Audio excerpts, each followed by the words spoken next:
সূরা নাস 11 বার পাঠ করে এক গ্লাস পানিতে ফু দিলে কি হয়? আমি আবারও বলছি, সূরা নাস 11 বার পাঠ করে এক গ্লাস পানিতে ফু দিলে কি হয়? খুবই দামি এবং গুরুত্বপূর্ণ আমলটি। আমলটি আপনি শিখে রাখুন, আপনার কাজে লাগবে। আমলটি কখন, কিভাবে করবেন, কোন নিয়মে করবেন, আমলটি করে কিভাবে উপকৃত হবেন আমি বলে দিচ্ছি। প্রিয় ভাই বোনেরা, অনেক টাকা পয়সা খরচ করা থেকে আপনি বেঁচে যাবেন, আর আমলটি করে অবশ্যই আপনি আনন্দিত হবেন। প্রিয় ভাই বোনেরা, শুরুতেই বলবো কিভাবে আমল করবেন, তারপরে বলে দেবো কোন উদ্দেশ্যের জন্য আমল করলেন। তাই আমলটি যদি আপনি করতে চান, ভিডিওটি না টেনে দেখুন, তাহলে সঠিক নিয়ম আমলটি করতে পারবেন। টেনে টেনে দেখলে সঠিক নিয়মে আপনি আমলটি করতে পারবেন না। চলুন কিভাবে আমলটি করতে হয় জেনে নেওয়া যায়। শুরুতেই আপনার কাছে এক গ্লাস পানি রাখবেন, ফ্রেশ ভালো মানে খাবারের উপযুক্ত, রেখে ডেকে রাখবেন। এরপরে উত্তম রূপে পবিত্রতা অর্জন করবেন। পবিত্র স্থানে কেবলামুখী আপনি বসবেন। পবিত্র স্থানে কেবলামুখী আপনি বসবেন, একেবারে নির্জন একটি জায়গায় বসে জীবনের গুনার কথা স্মরণ করে ক্ষমা প্রার্থনা করবেন। হ্যাঁ আল্লাহ, জীবনে যত ধরনের অন্যায় অপরাধ করেছি, ছোট বড়, দিনে রাতে, প্রকাশ্যে গোপনে, সব ধরনের অন্যায় অপরাধ আপনি ক্ষমা করে দিয়ে অন্তরকে পাক পবিত্র বানিয়ে দেন।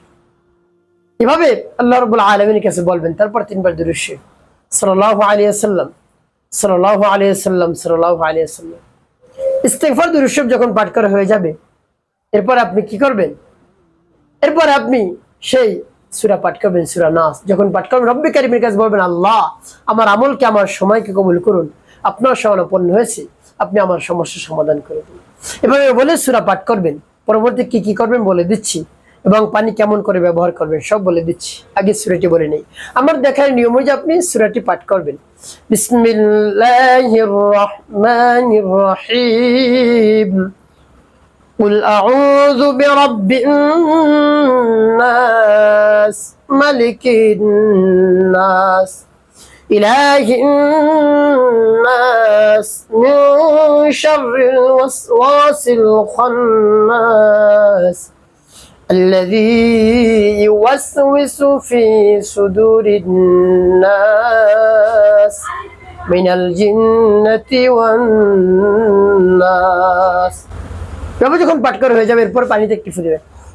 তারপর আপনি আবার পাঠ করবেন, বিসমিল্লাহির রহমানির রহিম।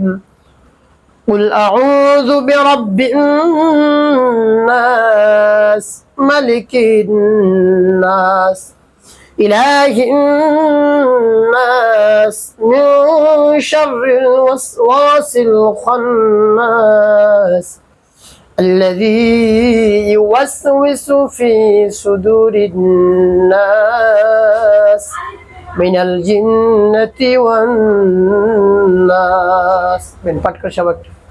তারপর আপনি মনে দরদ নিয়ে আবার পাঠ করবেন, বিসমিল্লাহির রহমানির রহিম। قل أعوذ برب الناس ملك الناس إله الناس من شر الوسواس الخناس الذي يوسوس في صدور الناس من الجنة والناس। পাঠ করার সে আবার একটু ফুটে দেন। কতবার পাঠ করবেন? গুনে গুনে 11 বার পাঠ করবেন। এরপরে নবীজি সাল্লাল্লাহু আলাইহি ওয়াসাল্লাম মুহাব্বত নিয়ে, ভালোবাসা নিয়ে আপনি 3 বার দুরূদ ইব্রাহিম পাঠ করবেন। আল্লাহুম্মা সাল্লি আলা মুহাম্মাদি ওয়া আলা আলি মুহাম্মাদ কামা সাল্লাইতা আলা ইব্রাহিম ওয়া আলা আলি ইব্রাহিম ইন্নাকা হামিদুম মাজিদ। আল্লাহুম্মা বারিক আলা মুহাম্মাদি ওয়া আলা আলি মুহাম্মাদ কামা বারাকতা আলা ইব্রাহিম ওয়া আলা আলি ইব্রাহিম ইন্নাকা হামিদুম মাজিদ। আল্লাহুম্মা সাল্লি আলা محمد وعلى آل محمد كما صليت على إبراهيم وعلى آل إبراهيم إنك حميد مجيد. اللهم بارك على محمد وعلى آل محمد كما باركت على إبراهيم وعلى آل إبراهيم إنك حميد مجيد. اللهم صل على محمد وعلى آل محمد كما صليت على إبراهيم وعلى آل إبراهيم إنك حميد مجيد. اللهم بارك على محمد وعلى آل محمد كما باركت على إبراهيم وعلى آل إبراهيم إنك حميد مجيد।